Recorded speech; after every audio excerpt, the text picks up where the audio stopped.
झेप मराठी, आरसा महाराष्ट्राचा। धुळ्यात अवैध पिस्तुलासह 2 अटकेत, पोलिसांची धडाकेबाज कारवाई। 41,000चा शस्त्रसाठा जप्त। अवैध शस्त्र तस्करीला आळा घालण्यासाठी धुळे पोलिसांकडून विशेष मोहीम हाती घेण्यात आली असून त्या अंतर्गत मोठी कारवाई करण्यात आली आहे।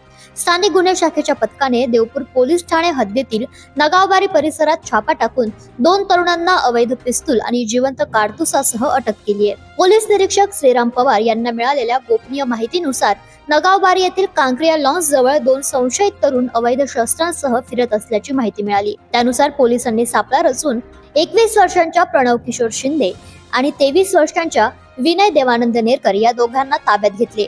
या कारवाईत पोलिसांनी 40,000 रुपये किमतीचे गावठी पिस्तूल, 1000 रुपये किमतीचे मॅगझिन आणि 1 जिवंत कारतूस असा 41,000चा मुद्देमाल जप्त केलाय। प्रणव शिंदे याच्या कमरेला गावठी बनावटीचे पिस्तूल तर विनय नेरकर याच्या पॅन्टच्या खिशातून मॅगझिन आणि जिवंत कारतूस जप्त करण्यात आले। या दोन्ही आरोपींविरुद्ध गुन्हा दाखल करण्यात आलाय। त्यांच्या विरोधात यापूर्वीही विविध पोलीस ठाण्यात गुन्हे दाखल असल्याचे समोर आले। याबाबत अधिक माहिती देताना अधीक्षक धिवरे म्हणाले, स्थानिक गुन्हे शाखा धुळे यांना अशी एक टीप मिळाली होती की 2 आरोपी यांच्याकडे एक गावठी पिस्टल आणि काही राऊंड्स आहेत।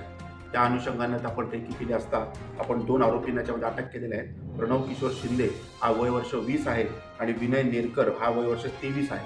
हे दोघे धुळे जिल्ह्यामध्ये राहणार आहे। त्याच्यामध्ये एक उल्लेखनीय गोष्ट अशी आहे की या दोघांवर पिंपरी चिंचवड येथे एक गुन्हा दाखल झालेला आहे। त्याच्यामध्ये या लोकांनी काही तरुणांचे काही सेक्शुअल ॲक्ट याचे व्हिडिओ तयार केलेले आहेत आणि त्या तरुणाने नंतर आत्महत्या देखील केलेली आहे। त्याच्यामध्ये आपल्याकडे पूर्वी एक सेक्सटॉर्शनचा गुन्हा दाखल झाला होता, त्याच्यामध्ये पण हे आरोपी होते। त्याच्यामध्ये ती जी मुलगी होती तिने देखील ज्युडिशियल कस्टडीमध्ये असताना तिने देखील आत्महत्या केलेली आहे। त्याच्यामुळे या दोघांना आपण आता कट्ट्यासकट आपण अटक केलेली आहे आणि याचा पुढे काय गुन्ह्यामध्ये सहभाग होता याचा आपण तपास करत आहोत।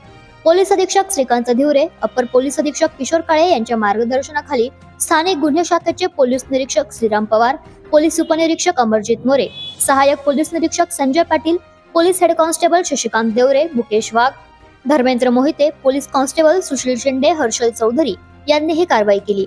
प्रतिनिधी कार्तिक सोनवणे, झेप मराठी, धुळे। अशाच वेगळ्या आणि ताज्या बातम्यांसाठी पाहत रहा झेप मराठी, आरसा महाराष्ट्राचा। संपादक प्राध्यापक अनिल चव्हाण, धुळे।